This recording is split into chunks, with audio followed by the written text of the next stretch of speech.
See some family as we are officially live coming to you from LA Football Network. Will Decker, joined by the greatest Rams beat writer on the West Coast, the man, the myth, the legend. We know him as Skinny T, Mr. T to me. Ryan Anderson, what is going on, my brother?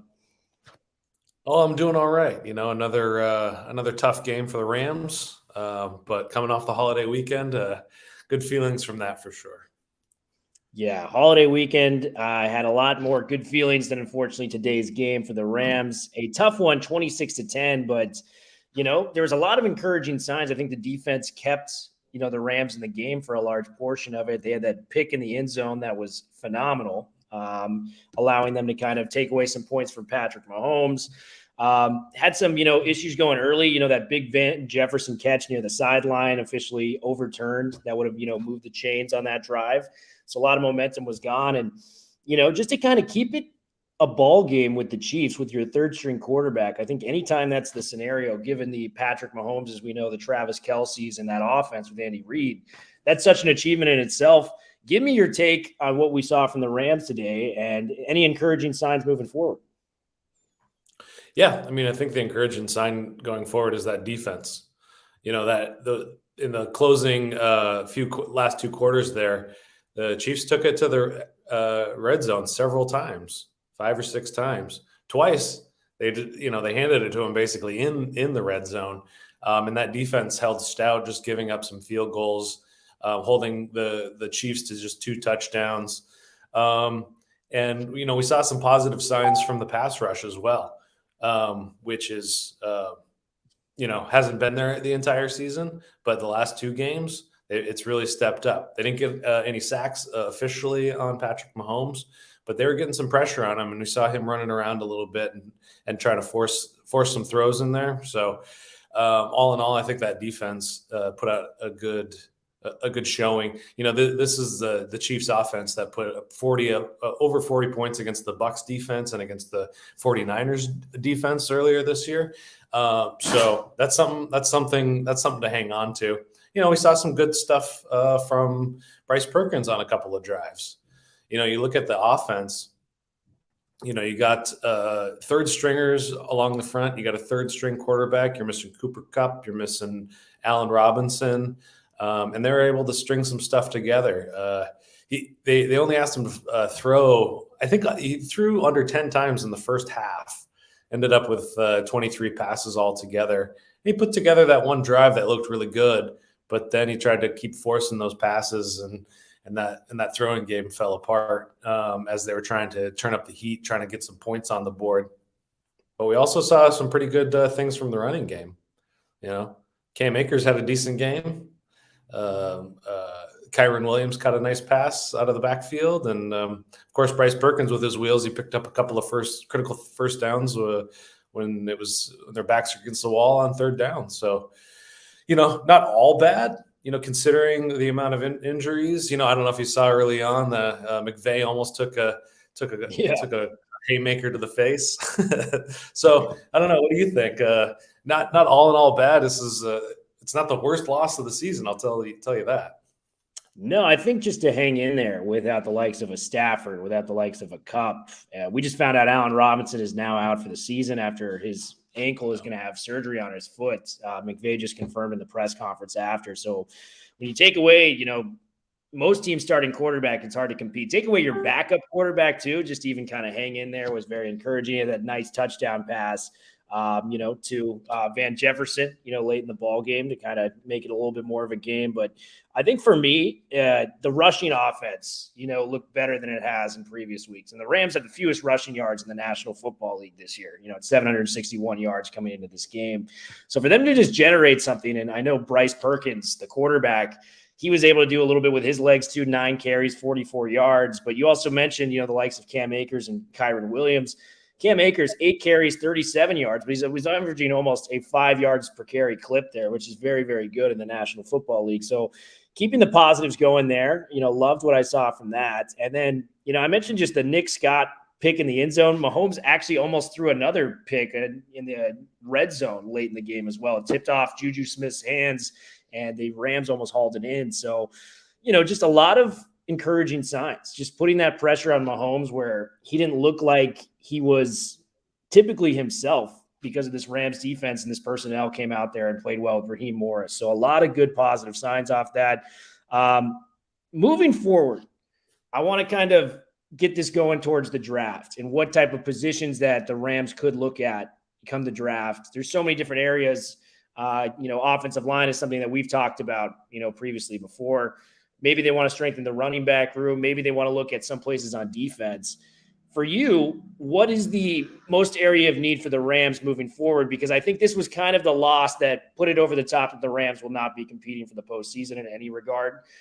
So we got to start looking towards the offseason as Rams fans and trying to get this thing rolling. What are some of the areas of needs, in your opinion, that the Rams could really use to upgrade the roster? It's funny. They really haven't changed since August. Basically, we've known that the running back room is not fully formed yet. Obviously, they're having tons of problems along the offensive line, and then pass rusher as well. We just saw them cut Justin Hollins, and that was a pretty shocking move. But they're moving on from him, and so next season they'll have a pretty decent second round pick, unless they make some trades of their own to move up back into the first round.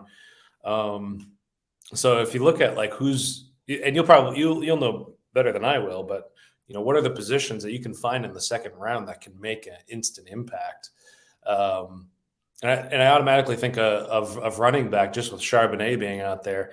People, Zach Charbonnet from UCLA, people are, thinking he's probably going to go in the second or third round, I would imagine. So, running back might be the way to go unless they trade up to pick up more first round or a first round pick. Yeah, running back is definitely a position of need. I think for me personally, they just need to strengthen that offensive line, and we saw it today with Karlaftis and some of these talented pass rushers for the Chiefs getting in the backfield and making plays against the Rams. And they just need to be tougher up front, and losing a guy like Whitworth, that's a future Hall of Famer. That's very hard to replace. No Boom, unfortunately, has not been as advertised as who they thought they had in the building. Just different areas around the line. So I'm hoping that they can strengthen the O-line a little bit, that maybe in turn help out the running game by, opening up those holes for the backs that can help them out. So, but hey, man, you're never going to talk me out of not taking Charbonnet. That's my guy for UCLA. We love some Zach Charbonnet moving forward. And I just want to go back to the offseason too, because you look at basically what they lost for what they gained, and I think we're in a position now where the Rams are out of the postseason, as I mentioned earlier, where we can really evaluate those moves. So Von Miller leaves, big whiff right there for him to go to Buffalo. And OBJ, a guy that's going to be coming back, that's going to be signing with, a contender. It sounds like either the Giants or the Cowboys at this point. Both exited the building, both huge playmakers and important to what this team does. And they replaced him with Allen Robinson, who's now out for the year after a relatively disappointing season. I didn't see that particularly coming. I was excited about the Robinson move. And Bobby Wagner, whose impact just really hasn't been felt as well. It's been really tough, Rye. Give me your thoughts on just kind of how this has transpired and what the Rams, what's gone wrong for the Rams this year, Yeah, you mentioned all those moves, and it all kind of seemed like it was working out toward just another Rams season where they pick up the veteran, this guy, and they snatch this piece and they wave goodbye to a couple of pieces, but they're able to keep the core together, keep the ship moving in the right direction. And injuries has to be at the top of the list of things that went wrong with this season. But outside of that, we didn't see Allen Robinson's contribution early on. Stafford wasn't getting to him in his progressions. So, gosh, if I could diagnose this, I might be a more wealthy person. But because it seemed like it was all in the right direction, and it's hard for me to say exactly what it is that's gone wrong. I'll just kind of take the cop out and say it was based on the injuries, because Stafford wasn't able to get through his progressions. so that he could get to Van Jefferson. I think that there's Van Jefferson, compare Allen Robinson to Cooper Kupp, very different receivers. Kupp just gets those yards of explosion, yards of separation from defenders, and Allen Robinson doesn't, but he doesn't need it. He can high point that stuff. I think that they played the hand that they had. Skinny T, you there? I'm here. My buddy Skinny T is reconnecting. Oh, yeah. You went out for just a second, but keep going, dude. You're doing great. Yeah. So I think I don't know, man. Injuries have really ravaged this team, and they played the hand that they got dealt, and I think you want to see more. You want to see more W's in the win column, more notches on that side of things. But yeah, we'll do some more thinking about that, and I'll give you a better answer another time, I guess. Absolutely, man. And we got a question from Daniel Calderon who commented on here. Why is Rapp still on the team? Good Lord. Taylor Rapp, the safety for the Rams, he has not had a great season thus far. It's been very, tough for him to kind of make some plays out there. Give me your honest assessment of Rapp. I think he's playing in the wrong position currently because Jordan Fuller has been out this season. Rapp is a guy that you want to move closer to the line of scrimmage so he can lay those hits on guys coming up the middle. And the Rams are forced to play him in a deeper role where he's in coverage a lot more. And that's just not a strong suit. I don't think he's going to get a second contract from the Rams. So, Daniel, your wish will come true, I think, come the offseason. Yeah, I think that's what's wrong with him. Yeah, and from my perspective, looking on the outside in, you go all in to win the Super Bowl, and you made it happen, but you sacrificed your depth. You sacrificed, dispersing around the roster these draft picks that you hypothetically had. It worked out, and I think the unwritten rule with fandom is you've got to wait 5 years to complain after you win a title. That is the unwritten rule. You can't complain. You guys just won a Super Bowl last year. So I think Rams fans, you have every right to be, frustrated with this team, but you guys just won the title last year. So it's not like, the world is falling down. You guys got a championship out of it. Trust me. Talk to a Cleveland Browns fan, talk to a Jaguars fan, one of these franchises, they would trade everything for a title. So I think that's a big reason as to why. And I think another reason as to why is Aaron Donald was thinking about retiring seriously. This is a real thing. McVay was thinking about walking away seriously. The National Football League is one of those leagues, like a high-pressure job. You cannot have 1 foot in the door and 1 foot out the door. So even when you're considering, even Stafford, there's rumors around that he may even be considering walking away. So when you have all these guys kind of just halfway in, halfway out, that's not a model to build it. And on top of that, you get Stafford injured now. McVay really has not been the same to open this year, but granted, I think that's a very big talent discrepancy between him and some of these other rosters that he's going against.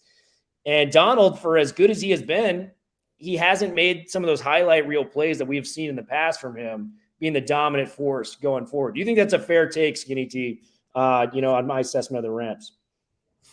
I don't think that any of these guys have 1 foot in the door or out the door. I mean, especially when it comes to Aaron Donald. I mean, he's still such a beast, and I think that there's more of the game is put on his shoulders. He doesn't have the number 2 punch that they used to have in Von Miller, let's say. And even before Von Miller, Leonard Floyd was playing really well at the beginning of last season. And he's come on more lately, but I don't think that's exactly fair, but you and I are both basketball fans, and you like the Warriors, and the Warriors kind of did a similar thing to go grab KD, where a lot of the bench fell off after he decided to move on, and you gotta have those role players. There's you got to have the sixth man through the 10th man coming in, and like the Warriors, they had a hard time playing. I mean, granted, they lost Clay and they lost Steph for a while, and so they lost three of their best three players, but you got to have more than just the stars. You got to have those role players. So that's where I think you're absolutely right. And when you lose some of those role players just through the natural trades and free agency, and you're not able to replace them easily through the draft. Yep, they are already in the rebuild. I do agree. We're looking. I'll go for it. Yeah, we're looking on to next week against Seattle, and I think that's a really interesting matchup. We saw Seattle get beat today by the Las Vegas Raiders, who are a terrible offense. They put up 40 points on the Seahawks, so it'll be interesting to see the Seahawks against this Rams defense as well. Yeah, it will be interesting to see. We're going to have all the coverage coming to you guys live from LA Football Network. Fortunately, Rams don't get it done today, but, I think it was a competitive game. And, the fact that they were hanging in there with a third-string quarterback and some of those inefficiencies we've talked about with roster depth, I think it's very impressive. Any parting thoughts from the live broadcast, Skinny T?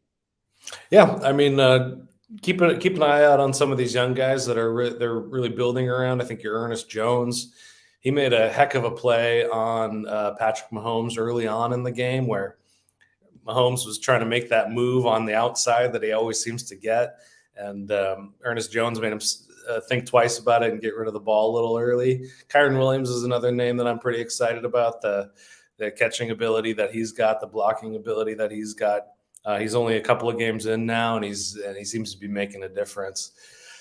In some of those young quarterbacks, people are chirping about them a lot on Twitter and how they're not doing very well. They're going up against some of the best talent in the league the last few weeks, and they're rookies. They're 5th round, 4th round, 3rd round picks, what have you. Your Darion Kendricks, your Kobe Durant's. And they're holding their own. They're not winning a lot, but cornerback, as you know, it's such an easy position to pick on because when they make a mistake, it's so visible, So, don't let those guys fall off your radar too quickly here. Yeah, cornerback is like a goalkeeper. It's like when they're doing well, you don't necessarily think about them, but when the one play happens, you're like, oh, our secondary sucks. It's just a classic fandom that kind of pours through with that. We're going to have everything covered for you guys on LA Football Network. Make sure to subscribe to our Rams LAFB channel. Make sure you're following Ryan Anderson on LAFB on his Twitter account. He has all the great Rams writing stuff going forward. He's got some new articles moving forward this week. But we are officially out. Hopefully the Rams will get it together soon, folks. And if not, we can go in a rebuild for Caleb Williams in 2024, as one of our commenters said, Daniel. So we will talk to you guys soon, hopefully with more positive news on the Rams. We are officially